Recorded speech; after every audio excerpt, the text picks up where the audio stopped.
క్రీస్తునామంలో అందరికీ వందనాలు చెల్లిస్తూ ఉన్నాను. హల్లెలూయా. మరి చూసుకున్నట్లయితే ఇప్పుడు జరుగుతున్నటువంటి పరిస్థితులు బట్టి మనం చూసుకున్నట్లయితే ప్రజలు ఏ విధంగా ఉన్నారనేది మనం చూసుకుందాము.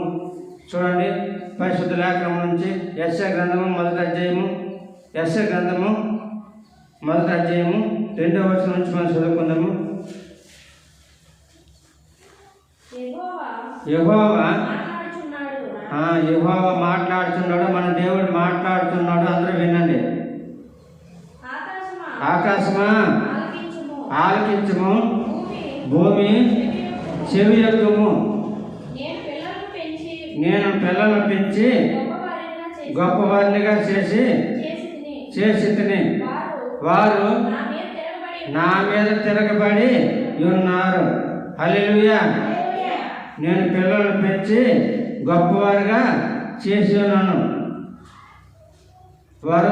వారు నా మీద తిరగబడి ఉన్నారు. హల్లెలూయా. చదవండి, 3వ వచనం కూడా చదవండి. ఎద్దు తన కామందును ఎరుగును, గాడిద సొంతమని దొడ్డి తెలుసుకును. తెలివి లేదు.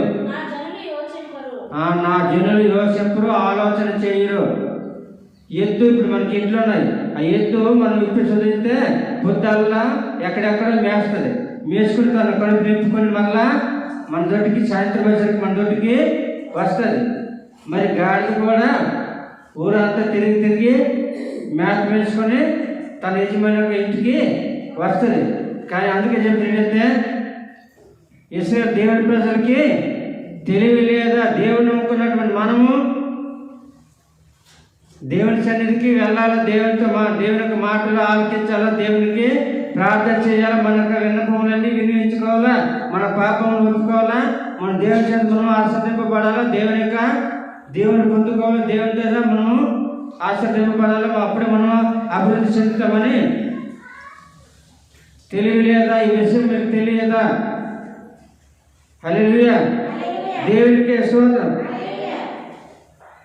తిరుగుబాటు చేయడం అంటే దేవుణ్ణి వ్యతిరేకించడం. హల్లెలూయా.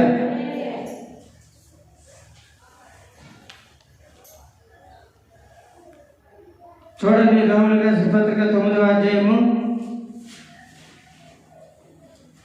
ఈ రోజుల్లో సమాజం ఎలాగుందంటే అందరూ కూడా దేవుని మీద తిరుగుబాటు చేస్తూ ఉన్నారు. దేవుని యొక్క సేవకుల మాట వినిపించుకోవట్లేదు. దేవుని వాక్యానికి ప్రాధాన్యత ఇవ్వలేదు. దేవుని వాక్యానికి ప్రాధాన్యత ఇవ్వలేదు. వాక్యాన్ని వాళ్ళు అనుసరించట్లేదు. ఎక్కడ చూసుకున్నా గందరగోళంగా ఉంది. హల్లెలూయా. దేవునికి ఎదురు చెప్తూ ఉన్నారు, దేవునికి తిరుగుబాటు చేస్తూ ఉన్నారు. చూడండి, రోమీయులకు రాసిన పత్రిక 9వ అధ్యాయం 20 వచనము. అవును కానీ ఓ మనుషుడా, దేవుడికి ఎదురు చెప్పుటకు నీవెవడు? దేవుడికి ఎదురు చెప్పుటకు నీవెవడు? నీకున్న జ్ఞానం ఏంటి? నీకు తెలిసింది ఏమిటో? దేవుడికి ఆయన చేసినటువంటి మనుషులు మనము ఆయన మాట వినాలా, ఆయన వాక్యానికి మనము లోబడాల. దేవుడు చెప్పినదంతా మన మంచి కొరక, చెడు కొరక. చాలా మంది చూసుకున్నట్లయితే వాళ్ళ ఆలోచన సువార్త చేసి మతాన్ని మార్చేస్తారు. హల్లెలూయా. ప్రియులారా, దేవుని నామమున బట్టి వందల స్తోత్రములు అందరికీ. దయచేసి అర్థం చేసుకోండి, ఇది మత మార్పిడి కాదు. ఒక మనిషిలో ఉన్న మనసును, చెడు మనసును మార్చడము, వాళ్ళు ఉన్నటువంటి చెడు ఆలోచనలు తొలగించడము, చెడు పనులు మాన్పించడము. వాళ్ళ మనసును మారుస్తున్నాం కానీ మతాన్ని మార్చలేదు. ఈ విషయం తెలియక ప్రతి ఒక్కరు కూడా తిరుగుబాటు చేస్తూ ఉన్నారు. హల్లెలూయా. దేవునికే స్తోత్రం. దేవునికే తిరుగుబాటు చేసినటువంటి అంత మూర్ఖంగా ప్రవర్తిస్తూ ఉన్నారు. హల్లెలూయా. చదవండి, 21 కూడా.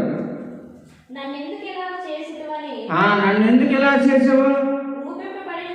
చూపించబడినది చూపించబడినతో చెప్పున ఒకసారి ఆలోచించండి. దేవుడి ప్రజలు, దేవుడు నమ్ముకున్న వాళ్ళు, దేవుడు నమ్మున్నారు కూడా. ఇప్పుడు చూడండమ్మా, ఒక కొమ్మరి ఉన్నాడు. చిన్న కొండలు చేస్తాడు, పెద్ద కొండలు చేస్తాడు. అదే మనం అడుగుతాం, కొండలు వచ్చేప్పటికి వెళ్తాం. ఇప్పుడైతే అందరికీ స్టీల్వి చిలవరి తప్పలు వచ్చాయి, కానీ అప్పుడు అందరూ కూడా ఆ మట్టి కొండలు తింటే చాలా మంచిది, చాలా ఆరోగ్యకరమని అప్పుడు పెద్దలు అనేవారు. హల్లెలూయా. అయితే కుమ్మరి అనేవాడు ఎప్పుడైతే గంప దించుతారో అందరూ కూడా కావాల్సిన వెళ్ళి ఎవరికి కావాల్సింది కూర వండుకోవడానికి ఒకటి, అన్నము వండుకోవడానికి ఒకటి, అన్నం పోసుకోవడానికి ఒకటి. అంతే చిన్న చేస్తారు, పెద్దవి చేస్తారు, కొన్ని చిత్రీకరిస్తారు, కొన్ని షాపులు చేస్తారు ప్లేన్గా. అయితే ఇక్కడ చిన్న దాకా ఉందనుకో, ఆ నీళ్ళ కడవకి నువ్వు చుట్టూ గీట్లు గీసి దానికి మకరంతోనే గీట్లు గీసి దానికి డిజైన్లు పెట్టావు, నన్ను ఎందుకు షాపు చేసి అని అడుగుతుంది.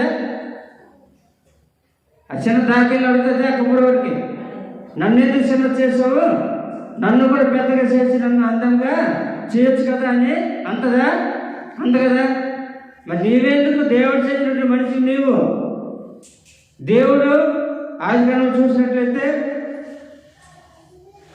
మరి ఆయన ఆదికాలం చూసినట్లయితే నేల మట్టిని తీసి బొమ్మగా చేసి నాశకరంలో వెళ్ళి దేవుడు జీవవాయువును వదగా నరుడు జీవాత్మ ఆయన దేవునికి వాక్యం చెప్తూ ఉంది. నువ్వు దేవుడే నీకు తయారు చేశాడు కాబట్టి, తయారు చేసినటువంటి నిన్ను సృష్టించినటువంటి సృష్టికర్త నువ్వు ఎదిరిస్తూ ఉన్నావు. కొంచెం ఆలోచించేయండి. దేవుని ఎదిరిస్తే మనం ఏమీ సాధించలేము. మనకు రావాల్సినటువంటి మేలుకు పొందుకోము. మనము మేలుకు దూరం అవుతాము, ఆశీర్వాదానికి దూరం అవుతాము. మన జీవితంలో అనేకమైనటువంటి అద్భుతాలు కోల్పోతాము, పరలోక రాజ్యాన్ని కోల్పోతాం. మన పాపంలోనే మరణిస్తాం, చేపలోనే మరణిస్తాం. పాపంలో ఉన్నవాడు పరలోకానికి వెళ్తారా? వెళ్ళరు కదా. మరి పాపంలో పోగొట్టుకోవాలంటే యేసు దగ్గరికి రావాలా. ప్రభు నేను పాపని నన్ను క్షమించినని ఎవరైతే ఒప్పుకుంటారో వారిని ప్రభు యేసు ప్రభువులు ఆ పాపంలో క్షమిస్తారు. ఎందుకంటే పాపం క్షమించే అధికారము ఆయనకు మాత్రమే, ప్రభు యేసుక్రీస్తుకు మాత్రమే ఉందని బైబిల్ చెప్తూ ఉంది. హల్లెలూయా. దేవునికే స్తోత్రం. యోబు గ్రంథం 37వ అధ్యాయం చూడండి. యోబు గ్రంథం 37వ అధ్యాయం 24వ వచనం.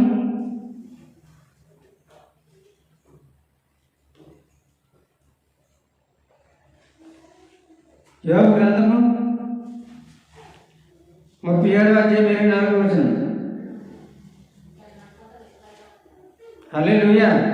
ప్రియులారా, మన దేవుడు ఎంత గొప్పవాడు అంటే, సర్వశక్తిమంతుడు, సర్వాధికారి, భూమిని, ఆకాశమును, సూర్యచంద్రుడు, నక్షత్రాలు, జీవరాశులు, జలరాశులు సమస్తమును మనలందరూ కూడా ఈ సృష్టించిన సృష్టికర్తకు మనము తిరగబాటు చేస్తూ ఉన్నాం. వ్యతిరేకంగా మనం ప్రవర్తిస్తూ ఉన్నాం. అందుకే యోబు గ్రంథంలో బైబిల్ గ్రంథం చెప్తా ఉంది 37వ అధ్యాయం 24వ వచనంలో, అందువలన నరులు అందుకే దేవుని నందు ఆయన భయభక్తులు కలిగి ఉంటారు. హల్లెలూయా. ఎందుకంటే ఆయన దేవుడు, సమస్తాన్ని సృష్టించినటువంటి సృష్టికర్త, రక్షణకర్త, మనల్ని రక్షించేవాడు, మనల్ని ఆదరించేవాడు, మనల్ని ఆదుకునేవాడు, మనల్ని స్వస్థపరిచేవాడు, మనల్ని బాగు చేసేవాడు, మన పాపం నుంచి విడుదల చేయవాడు, మన శాపలను తొలగించేవాడు, మన అపరాధం నుంచి విడుదల చేసి మనకి పరలోక రాజ్యం ఇచ్చినటువంటి దేవుడు, మోక్ష రాజ్యాన్ని ఇచ్చినటువంటి దేవుడు కనుక ఆయనకి మనము ఆయన దగ్గర మనం భయభక్తులు కలిగి ఉండాలి. దేవుడు అంటే భయపడాల మనిషి, మానవుడు. ఎందుకంటే ఆయన చేసిన హల్లెలూయా. ఎవరైనా చెప్తారు దేవుడు చేసిన మనుషులంతా, కానీ మనుషులు చేసిన దేవుడు అంతరా? దయచేసి ఒకసారి ఆలోచించండి ప్రియులారా,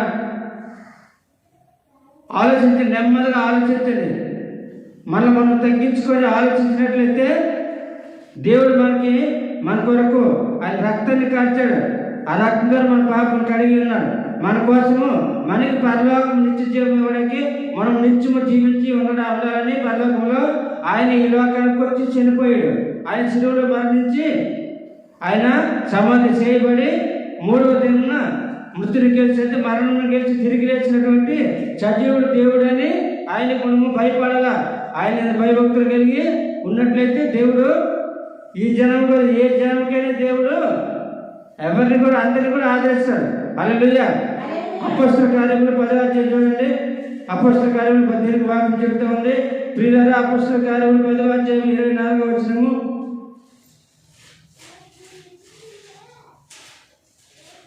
దేవునికి పక్షపాతము లేదండి. మనుషులకు మాత్రమే పక్షపాతం, కానీ దేవునికి పక్షపాతం లేదు. వారి ఆలోచన అపోస్తల కార్యములు 10వ అధ్యాయము 34. దేవుడు పక్షపాతి కాడని ప్రతి జన్మలోను ఆయనకు భయపడి నీతిగా నడుచుకునే వారికి ఈ జన్మ ఆ జన్మకు ఈ జాతి ఆ జాతి అని కాదు, మానవుడు ఒకటే జాతి, మానవ జాతి. కనుక ఈ ప్రజలు ఆ ప్రజలని ఎవరు లేదు. ఆయనకు ఎవరైతే భయపడి నీతిగా న్యాయముగా యథార్థంగా నడుచుకుంటారో వారందరినీ కూడా దేవుడు అంగీకరిస్తాడు, అంటే తన ప్రజలుగా అంగీకరిస్తాడు. కనుక దేవుడికి పక్షపాతము లేదు. చదవండి. యేసుక్రీస్తు అందరికీ ప్రభువేనండి. అందుకే ఆయన దేవుడికి పక్షపాతం ఉంటే దేవుని బిడ్డలు ఎవరైతే యేసుప్రభు నమ్ముకున్నారో వారి పొలాలంటే వర్షం కురిపించేవాడు. అవును కదా? అందరి మీద ఎందుకు వర్షం కురిపిస్తారు? అందరి పొలాల్లోనే ఆయన పక్షపాతం ఉంటే అంతే కదా. మనిషి దగ్గర పక్షపాతం ఉంటే ఆయన దేవుడి బిడ్డలకు మాత్రం వర్షం కురిపించేవాడు, వాళ్ళకి మాత్రం మేలు చేసేవాడు. కానీ మంచి వాళ్ళ మీద చెడ్డల మీద అందరి మీద దేవుడు వర్షాన్ని కురిపిస్తూ ఉన్నాడు, సూర్యుడిని వెలుగునిస్తూ ఉన్నాడు, చంద్రుడిని పంపిస్తూ ఉన్నాడు. హల్లెలూయా. ఆయన అందరినీ ఒకే రీతిగా ఒక మాట చూసుకున్నట్లయితే యోహాను సువార్త 3వ అధ్యాయం 10వ వచనం చెప్తుంది, దేవుడు లోకమును ప్రేమించెను. అంతే, దేవుడు లోకమును ప్రేమించంటే లోకం అనగా మనందరినీ కూడా దేవుడు లోకంలో ప్రతి ఒక్కరిని ప్రేమిస్తూ ఉన్నాడు. వాళ్ళు వీళ్ళు అని లేదు, తారతమ్యం లేదు. మనందరం కూడా దేవుని ప్రజలమే, మనందరం కూడా దేవుని ప్రజలము. అందుకే దేవుడు లోకమును ప్రేమించిన కాగా తన అద్వితీయ కుమారునిగా పుట్టిన వాని యందు విశ్వాసం ఉంచేవాడు నశింపక నిత్య జీవం పొందినట్లు ఆయనను అనుగ్రహించెను. హల్లెలూయా. అద్వితీయ కుమారునిగా యేసుక్రీస్తు ప్రభువు యందు ఎవరైతే విశ్వాసం ఉంచుతారో వారందరూ ఎవరు కూడా నశించిపోకుండా నిత్య జీవం దేవుడి వారికి అనుగ్రహిస్తాడు. నశించిపోవడం అంటే దేవుని మర్చిపోవారు, దేవుని దగ్గరికి రాయని వారు నశించిపోవడము. హల్లెలూయా. అందుకే లోక సువార్త 19:10 చెప్తుంది, నశించిన దాన్ని వెతికి రక్షించుటకు మనుష్య కుమారుడు లోకములకు వచ్చెను. ఏ ఒక్కరూ నశించుకోవడం దేవునికి ఇష్టం లేదు. మనం అనుకుంటాము అలా యేసు ప్రభువులు వాళ్ళు ఆ దేవుడు వీళ్ళ దేవుడు, ఇది చాలా తప్పండి. బైబిల్ చెప్తుంది ఏంటంటే దేవుడికి పక్షపాతం లేదు, ఆయన పక్షపాతి కాడు. అందరికీ ఆయన ప్రభు అయి ఉన్నాడు, అందరికీ దేవుడు అయి ఉన్నాడు. హల్లెలూయా. అందుకే మనందరం కూడా దేవుడు అంతము దేవుళ్ళు అని అనము. మనం ప్రతి విషయం కూడా ఆలోచించి గమనించితే ఆలోచన చేస్తే మనకి ఆలోచన దొరుకుతుంది. హల్లెలూయా. ఆలోచన చేయకుండా ఆలోచనపడిపోతే మనకు సమాధానం దొరుకుతుందా? హల్లెలూయా. మరి హెచ్కేల్ గ్రంథం చూసినట్లయితే దుష్టుడు మరణించుట నాకేమాత్రమును సంతోషం కాదని దేవుడు చెప్తా ఉన్నాడు. ఎందుకంటే వారి దుష్టత్వం చచ్చిపోవడము, నరకానికి వెళ్ళిపోవడము దేవుడికి ఎంత మాత్రం ఇష్టం లేదు. ఎందుకంటే అందరమే ఆయన ప్రజలమే, ఆయన బిడ్డలమే. హల్లెలూయా. కనుక ఏంటంటే దుష్టుడు తమ ప్రవర్తన దిద్దుకొని మార్పు చెంది వ్యసనం నుంచి విడుదల పొంది మంచిగా బ్రతకడమే దేవునికి సంతోషము.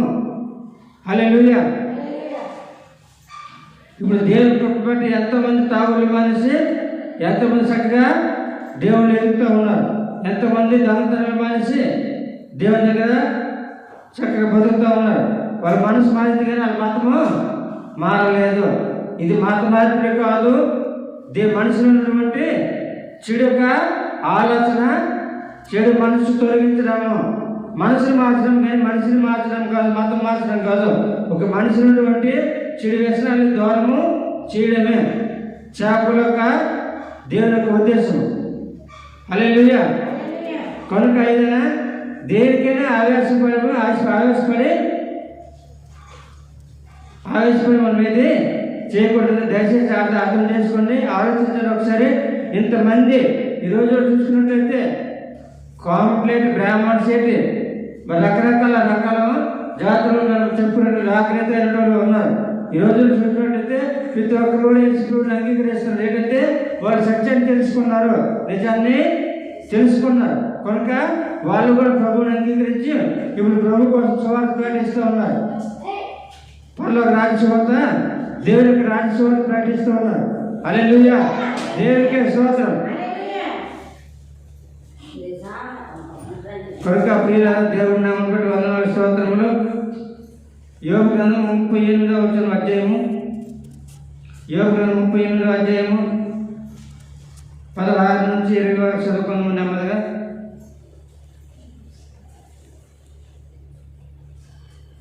యోబు గ్రంథం 38వ అధ్యాయం 16 నుంచి.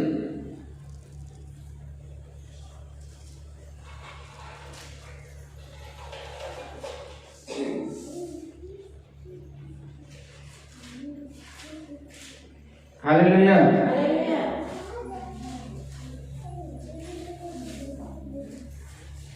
ప్రియమైనటువంటి దేవుని యొక్క ప్రజలారా, అందరికీ యేసుక్రీస్తు నామములో వందనాలు, స్తోత్రములు.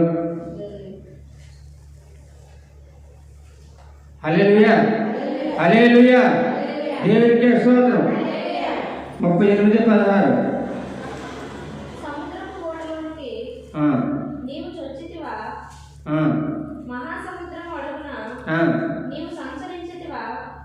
సముద్రంలో నువ్వు ఎప్పుడైనా దూరవా? సముద్రంలో ఉన్నటువంటి సముద్రపు అడుగునటువంటి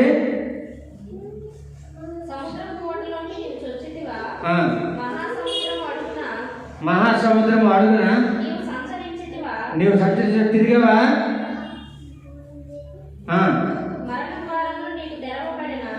మరణ ద్వారములు నీకు తెరవబడిన నీవు చూచితివా? భూమి వైశాల్యత, దాని విస్తారం ఎంత నీకు తెలుసా? నీకేమైనా తెలిసినట్లయితే చెప్పు, అప్పుడు దేవుని ఎదిరించు. హల్లెలూయా. అంతేగాని దేవుని ఎదిరించడానికి మనుషులకి అధికారము లేదు. అందుకే ఓ మనుషుడా, దేవుడికి ఎదురు చెప్పుటకు నీవెవడు? నీకు తెలిసింది ఏమాత్రం? హల్లెలూయా. సముద్రపు లోతు ఎంతో నీకు తెలుసా? సముద్రం అడుగు భాగం ఎప్పుడు సంచరించావా? అసలు నీ మరణం ఎప్పుడో నీకు తెలుసా? నువ్వు ఎప్పుడు మరణిస్తావో, ఎలాగ మరణిస్తావో, ఎక్కడ మరణిస్తావో నీకు తెలుసా? ఏమీ తెలియదు కదా మనకి. మానవుడికి అది తెలుసున్నట్లయితే ఇంకా దేవుని మాట వినకపోవను. హల్లెలూయా. సమస్తము దేవునికి మాత్రమే సాధ్యము. ఎవరు ఎంతవరకు ఉండాలో, హల్లెలూయా, ఎవరు ఎంతవరకు బతకాలో, ఎలా బతకాలో అనేది, ఎప్పుడు చనిపోవాలో అది దేవుని చిత్తంలో ఉంది. దేవునికి తెలుసు. హల్లెలూయా. కనుక ప్రియుల దేవుని చిత్తము జరిగించాలి. దేవుని చిత్తం మాత్రం జరుగుతుంది. హల్లెలూయా.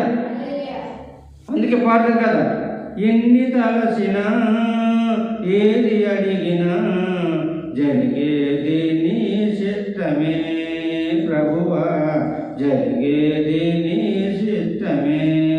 హల్లెలూయా. మనం ఎన్నెన్నో అనుకుంటాం, ఏవేవో ఆలోచించేస్తాం, కానీ అన్నీ జరగవు. దేవుని చిత్తం ఏమై ఉందో అది మాత్రమే జరుగుతుంది. అది గమనించు. అది తెలుసుకుంటే నీవు బాగుపడతావు, బతుకుతావు. మరణం నుండి తప్పించబడతావు, నరకం నుండి తప్పించబడతావు, పరలోక రాజ్యానికి వారసులవుతావు. మోక్షరాజ్యానికి నీవు చేరుకుంటావు. దేవుని మాట వినకపోతే భయంకరమైన అగ్నిగుండంలోకి వెళ్తావు. అది గమనించు, ఆలోచించి ఒకసారి. అన్ని తాటు కలిసి మనము దేన్ని మనం ఆలోచన చేయకుండా తిరగబడ్డాన్ని మనం చూడకూడదు. ప్రతి ఒక్కరు కూడా ఏం చేస్తారో ఏంటి వాళ్ళ పని ఏంటి, వాళ్ళు చెప్పే దాంట్లో ఏం సారస్యం ఉంది, వాళ్ళు చెప్పే దాంట్లో ఏముంది అని మనం తెలుసుకోవాలి. ప్రతి విషయం కూడా మనం తెలుసుకుని మన ఒక హక్కు. తెలుసుకున్నప్పుడే దాని యొక్క చర్చను మనం తెలుసుకుంటాం. హల్లెలూయా. నాకెందుకు లేకపోతే మనతో మనకి ఏది తెలియదు. వాళ్ళు ఏదో చెప్పుకుంటారు మాకెందుకు లేనైతే అన్నట్టు అని నిర్లక్ష్యంతో ఉంటే మనకి ఏది తెలియదు, మనం తెలుసుకోలేము. హల్లెలూయా. మనకు అటువంటి ఆలోచన రావాలంటే మనము కొంచెం తగ్గాలి. తగ్గి అసలు ఇన్ని అరచకాలు జరుగుతున్నప్పుడు కూడా ఎన్ని ఆటంకాలు జరిగితే అంత విపరీతంగా అంత ఉజ్జయంగా చోట్ల కొనసాగుతూ జరుగుతూ ఉన్నాయి. కారణం ఏంటి?